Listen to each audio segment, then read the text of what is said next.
కాలువ దేవయ్య యాదవ్. ఎట్లుందన్న రేవంత్ రెడ్డి గారు?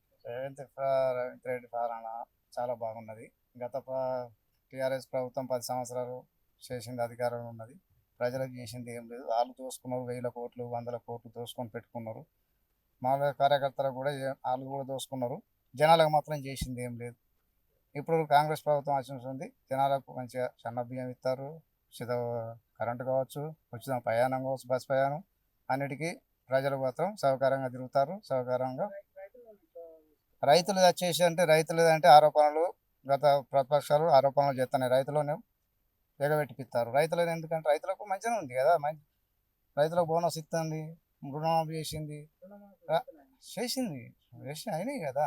రైతులే చెప్తారు కదా. రైతుల మీద ఇప్పుడు ఆ రైతులను అడ్డం పెట్టుకొని ప్రతిపక్ష పనులు రైతులకు చేయలేదు, న్యాయం చేయలేదు అనుకుంటే వీళ్ళు ఆరోపణలు చేసిన మాత్రం. కానీ ఒక రైతు కూడా మరి మాకు రుణమాఫీ కాలేదని కూడా అనలేదు కదా.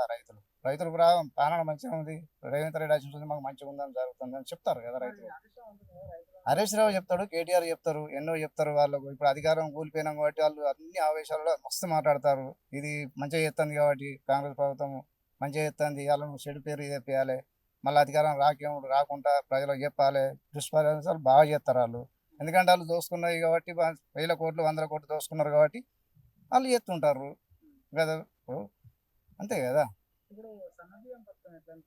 సన్న బియ్యం అంటే ఇప్పుడు ఇంతకుముందు కోపంగా దొడ్డు బియ్యం వస్తుండే, సరే అది తినలేదు వాళ్ళు. ఇప్పుడు సన్న బియ్యం వస్తుంది కాబట్టి మంచిగా పేదవాళ్ళు కూడా అవి తింటారు, మంచిగా తింటారు, మంచిగా ఉన్నాయి అంటారు కదా. బీపీడి బియ్యం లేకనే ఎందుకు తింటలేరు? అది ప్రజలు తింటారు కదా, అవే తింటారు. ఇప్పుడు కొనుకొచ్చుకుంటూ తప్పుతున్నాయి కదా. వాళ్ళకు 25 కిలోలు కోయాలంటే 1600 1500 బ్యాగ్ ఉన్నది.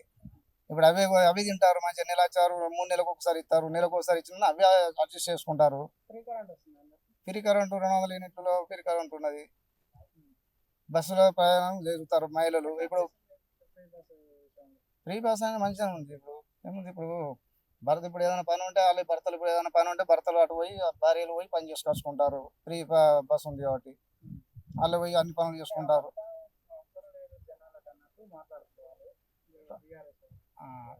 పథకం అవసరం లేదని వాళ్ళు అన్నారు. ఇప్పుడు పథకం పెట్టిండు కాబట్టి ప్రజలకు మంచిగా అనిపిస్తుంది కాబట్టి పథకం మంచిగా లేదు కానీ వాళ్ళు ప్రజలు మంచిగా పెట్టిండు అని ప్రజలు అంటారు కదా. Subscribe us and press the bell icon for more interesting updates.